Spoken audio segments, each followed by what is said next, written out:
materi tentang bagaimana konsep pendidikan dalam Quran surah Luqman ayat 16 sampai ayat 19 yang berbunyi, Bismillahirrahmanirrahim. Ya bunayya innaha intaku miskola habbatin min khardalin fatakum fi sakratin aw fis samawati aw fil ardi ya'ti bihallahu innallaha latifun khabir. Ya bunayya aqimis sholata wa'mur bil ma'rufi wanha 'anil munkar wasbir 'ala ma asabak inna zalika min azmil umur. La tusaggir haddaka linnasi wa la tamshi fil ardi maroha innallaha la yuhibbu kulla mukhtalin fakhur. Waqsid fi masyika waqdud min sautika inna ankarol aswati la sawtul hamir.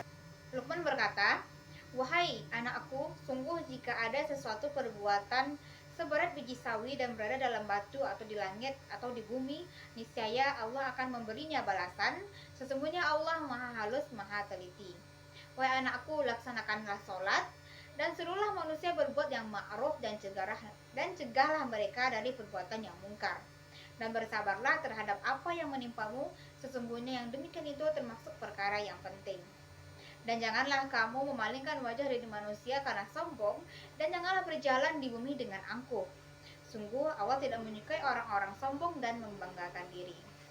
Dan sederhanakanlah dalam berjalan, dan lunakkanlah suaramu. Sungguh seburuk-buruk suara ialah suara kedelai. Nah, bagaimana menurut beberapa penafsiran? Dalam ayat 17, wahai anakku, laksanakanlah sholat dan suruhlah manusia berbuat makruf dan cegahlah dari perbuatan yang mungkar. Itu adalah perintah dari Luqman kepada anaknya. Dan bersabarlah terhadap apa yang menimpamu. Nah, melaksanakan sholat maksudnya adalah menunaikan secara sempurna, baik itu rukun, syarat, batasan-batasan, aturan, dan waktunya. Sholat merupakan tiang agama. Kalaulah tiang itu runtuh, lantas sia-sialah amalan lainnya. Disampaikan itu juga, kalau benar kita dalam mengerjakan sholat, maka itu dapat menyelamatkan diri dari perbuatan yang keji dan mungkar. Kemudian amar ma'ruf adalah menyuruh diri sendiri dan mengajak orang lain untuk berbuat kebajikan.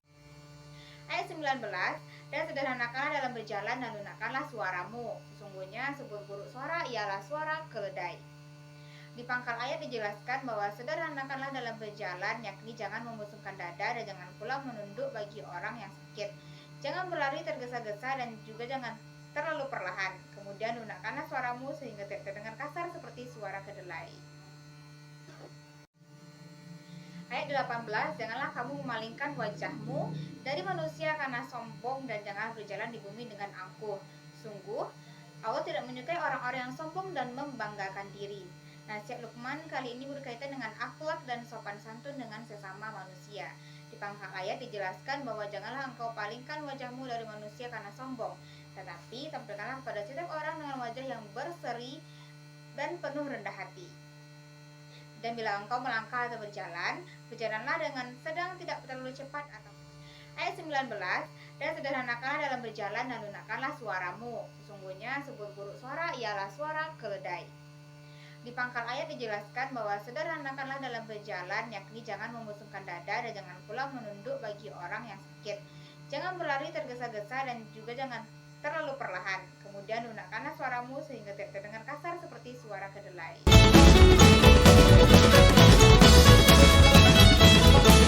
Pendidikan Quran surah Luqman ayat 16 sampai 19 memberikan panduan yang mendalam mengenai bagaimana peran orang tua dan nilai yang harus ditanamkan kepada anak-anak.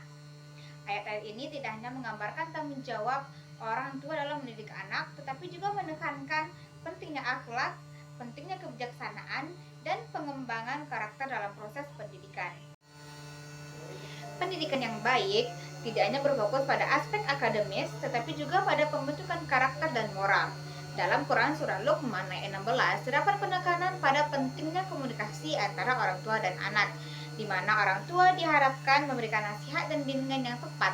Ini menciptakan ruang untuk menggali bagaimana pendekatan komunikasi yang efektif dapat meningkatkan kualitas pendidikan dan hubungan antara orang tua dan anak. Selanjutnya ayat 17 menekankan pentingnya berbuat baik dan menghindari perbuatan buruk. Hal ini membuka diskusi tentang bagaimana nilai-nilai moral dapat diintegrasikan ke dalam kurikulum pendidikan. serta bagaimana sekolah dapat berkolaborasi dengan orang tua untuk menciptakan lingkungan yang mendukung pengembangan karakter anak. Penelitian ini dapat mengeksplorasi bagaimana metode pengajaran yang tidak hanya berfokus pada pengetahuan akademis tetapi juga pada pengembangan karakter yang kuat. Pada ayat 18 dan 19 menyoroti pentingnya kesadaran akan konsekuensi dari tindakan dan pengingat akan kekuasaan Allah.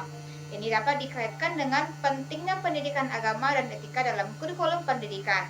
Dalam konteks ini, penelitian dapat mengeksplorasi bagaimana pendidikan agama dapat berkontribusi pada pembentukan identitas dan karakter siswa, serta bagaimana hal ini dapat membantu mereka menghadapi tantangan di dunia modern.